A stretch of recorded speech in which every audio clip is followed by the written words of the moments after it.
থাকে, কারণ একটা ইন্ডাস্ট্রি থেকে সাকসেসফুল হতে গেলে আমার যেটা মনে হয় প্রথমত সেই ইন্ডাস্ট্রির সম্বন্ধে জানাটা খুব ইম্পর্টেন্ট, রাইট? আমার মনে হয় যদি আমার ইন্ডাস্ট্রি নিয়ে যদি ডাউট থাকে ভেতরে, নেগেটিভ কোশ্চেন থাকে ভেতরে, সেই ইন্ডাস্ট্রি থেকে আমি কোনো ম্যাজিক দেখতে পাবো না। সেখানে কোনো কিছু সম্ভব না, মিরাক্কেল কিছু হবে না আমার। আমি সেই সাবজেক্টটার সম্বন্ধে যদি জানতে পারি, ডিটেইলসটা জানতে পারি, আমি ওখানে মিরাক্কেল কিছু করে দিতে পারি। হ্যাঁ কি না? আমি কঠিন কঠিন শক্ত শক্ত কোনো কথা বলবো না, নর্মাল ভাবে কমিউনিকেশন করবো, নর্মাল ওয়েতে যাবো। মাঝখানে মাঝখানে কিছু যদি বলে ফেলি ওটা মাইন্ড করবে না। আমি মাথা কথা ঠিক থাকে না, মানে ভাই কিছু কিছু নেগেটিভ পাবলিকের মুখটা থোকনাটা যখন মানে ভেসে ওঠে চোখের সামনে, তখন মাথা ঠিক রাখা যায়। আমরা লাইফে কিছু করতে চাইছি, কিন্তু পাড়ার একটা কাকু এসে বলছে ফালতু জায়গায় গেছিস কেন? তুমি ভাই মদ খাও রাত্রেবেলা, তোমাকে আমি বলতে যাই তুমি ফালতু খাবার থাকতে পারো?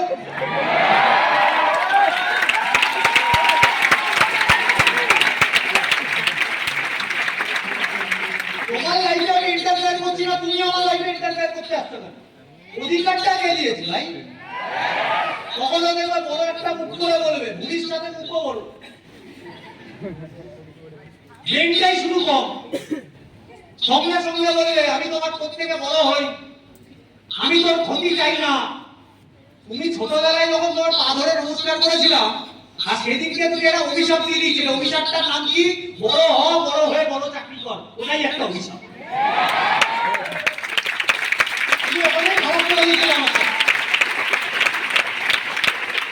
এবং তার মানে অনেকের মাইন্ডে এটা আসতে পারে, দাদা যারা চাকরি করে তারা কি খারাপ মানুষ?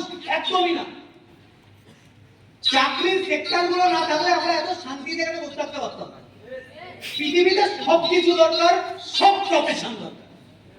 মেথর দরকার, মুচি দরকার, ড্রাইভার দরকার, ইঞ্জিনিয়ার দরকার, সব দরকার, সব প্রফেশন দরকার। লয়ার দরকার, ডক্টর, টিচার, সিএ দরকার। প্রতিটা প্রফেশন দরকার এই পৃথিবীতে। কিন্তু অনেকের মাইন্ডে একটা কোশ্চেন থেকেই যায়, দাদা এই ইন্ডাস্ট্রিটা যদি এত ভালো হয়, পুরো 125 কোটি জনসংখ্যা এই ইন্ডাস্ট্রিতে নেই কেন? অ্যান্সার একটাই, সবাই যদি সবকিছু করতো তাহলে দুনিয়া চলতো না। ধরো তুমি যেই ব্যাংকে গিয়ে টাকা তুলতে গেছো ক্যাশিয়ারের কাছে, ও স্মার্ট ভ্যালু করে, ও স্মার্ট ভ্যালু করে বলে ক্যাশিয়ারের দোকানে বসবে? যদি সেলুনের লোকটা যদি বা পার্লারের লোকটা যদি স্মার্ট ভ্যালু করা চালু করে দেয় ফুল টাইম, তুমি সেলুনে কাউকে পাবে? সব প্রফেশন তুমি তো এবার তাহলে বলতেই পারো, দাদা আমাদের করা কি উচিত, চাকরি না বিজনেস? আমি একটা তুচ্ছ ব্যক্তি, আমার কথা বাদি দাও। তুমি যত বড় বড় বিজনেসম্যান আছে, যত বড় বড় বিজ্ঞ মানুষ আছে, তাদের ইন্টারভিউ গুলো একবার শুনো, তারা কি বলছে। আম্বানির ছেলেকে আম্বানি কি করাচ্ছে? বিজনেস। আদানির ছেলেকে কি করাবে? বিল্লার ছেলেকে কি করাচ্ছে? ছেলেকে কি করাবে? কেন সবটা করাচ্ছে না কেন? আগে পয়সা কোনটায় বেশি, ফ্রিডম কোথায় বেশি, সিকিউরিটি কোথায় বেশি? প্রশ্ন হচ্ছে দাদা বিজনেস কি, কিরকম বিজনেস করা হচ্ছে? আমি একটু খুলে কথা বলছি। মাঝখানে কেউ উঠবে না, মাঝখানে যথেষ্ট পেয়ে যায়, মাঝখানে অনেকের বাথরুম পেয়ে যায়, মাঝখানে অনেকের শরীর খারাপ হয়ে যায়। শরীর খারাপ হলে বেরোতে পারো, তারপর কি বেরোবে না, পুরো 1.5 ঘন্টা চুপচাপ করতে হবে। সেটা আমার মনে হয় জবটাকে একটু ভালো করে বুঝো, মাথা থেকে বাদ দিয়ে দাও, স্মার্ট ভ্যালু করো, 10 মিনিট মাথা থেকে বাদ দিয়ে দাও যে স্মার্ট ভ্যালু তুমি করো। তুমি স্মার্ট ভ্যালু করো না, আমি স্মার্ট ভ্যালু করি, চলো ওকে রেডি? এবার আমি শুরু করি আমাদের সোসাইটি থেকে বা ছোটবেলা থেকে সমাজে রিলেটিভ, টিচার, বন্ধু বান্ধব যাদের দেখতে পাচ্ছ, আমাদের ব্রেনে একটা ইনপুট দেওয়া হয়েছে যে চাকরি পড়াশোনা করার কারণ কি? ভালো চাকরি। কি চাকরি? ভালো চাকরি।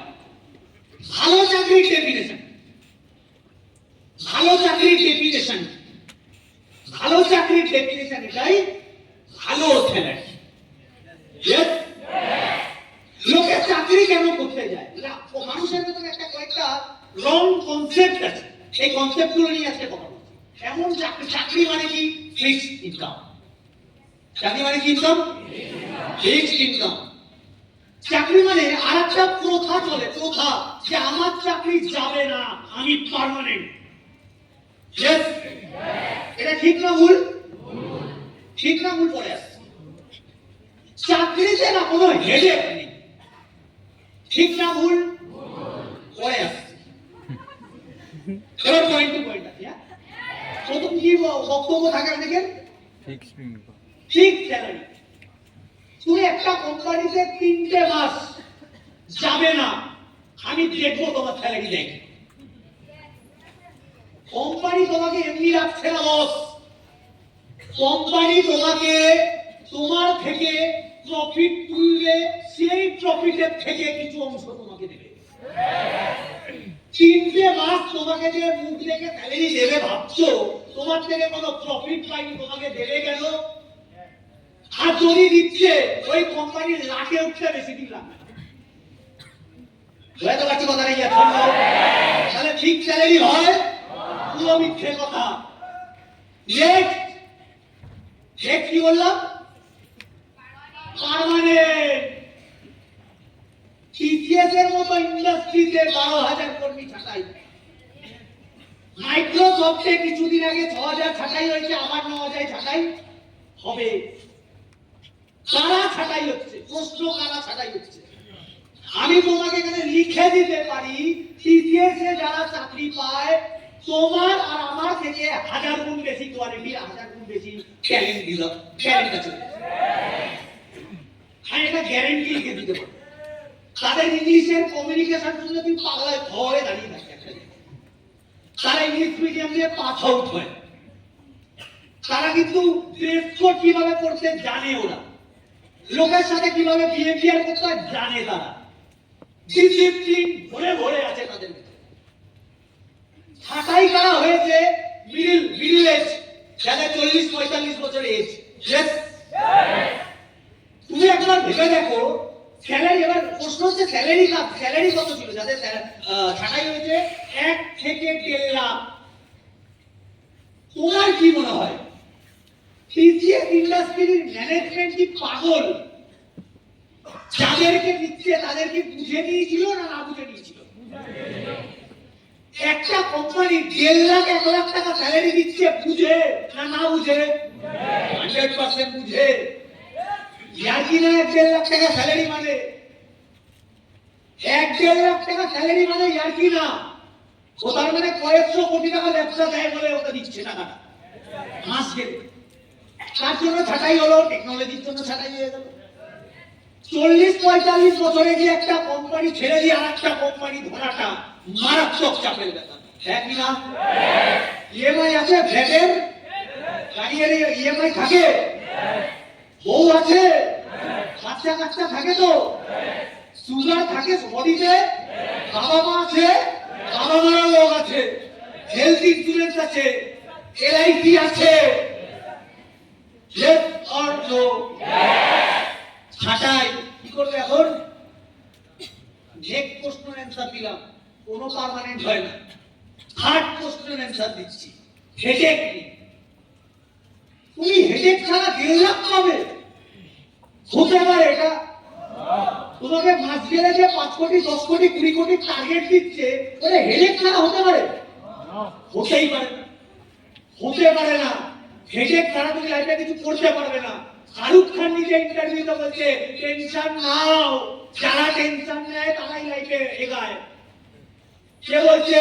কিং খান। কে বলছে? হলিউডের বাদশা। ইয়ার্কি মারতে হবে নাকি ইন্টারভিউতে বসে বসে? হ্যাঁ, বসে বলে কথাটা বলছে। হেডেক আছে। আমার প্রশ্ন একটা, আমি যদি হেডেকই নেব, তাহলে লোকের কোম্পানিতে নেব কেন? নিজের বিজনেসে নেব। বুদ্ধিমানের কাজ কোনটা? লোকের জন্য হেডেক নেওয়া না নিজের জন্য হেডেক নেওয়া? এবার অনেকে বলবে দাদা বুঝে গেছি জব কি জিনিস। এবার তুমি তাহলে আমাদের মতো ছেলেরা কি করবে? ব্যবসা করতে গেলে তো টাকা লাগে, রাইট? ব্যবসা করতে টাকা লাগে, কোনো মিথ্যে কথা না। ব্যবসা করতে টাকা লাগে, ব্যবসা করতে নলেজ লাগে, 100% লাগে। ব্যবসা করতে হেডেক আছে, 100% আছে। ব্যবসা করতে গেলে রিস্ক আছে দাদা, 100% আছে। ব্যবসা করতে গেলে দাদা হেডেক রিস্ক সব আছে। আর ব্যবসা করতে গেলে টাকাও তো লাগে, জায়গাও তো লাগে, এক্সপিরিয়েন্সও লাগে, নলেজ লাগে, সাপোর্ট লাগে। পাবো কোথার থেকে? এই জন্য তো ব্যবসা আমরা করতে পারি না। Yes? আমাদের ওই স্মার্ট ভ্যালু কোম্পানি ব্যবসা খুলে রেখেছে, তুমি আমি টাকা লাগিয়েছি? নো। টাকাই লাগাইনি তার মানে কি রিস্ক আছে? টাকা লাগাইনি তার মানে কি হেডেক আছে যে টাকাটা তুলতে হবে? টাকা লাগাইনি মানে কি রেন্ট আছে, রেন্ট মাস গেলে দিতে হবে? ও। টাকা লাগাইনি স্যালারি দিতে হবে কাউকে, ওই হেডেক আছে? ও। তাহলে বিজনেস দু রকমের হয়, একটা ট্র্যাডিশনাল সবাই যেই বিজনেস করে, আর একটা এই বিজনেস যেই বিজনেস আমরা করি।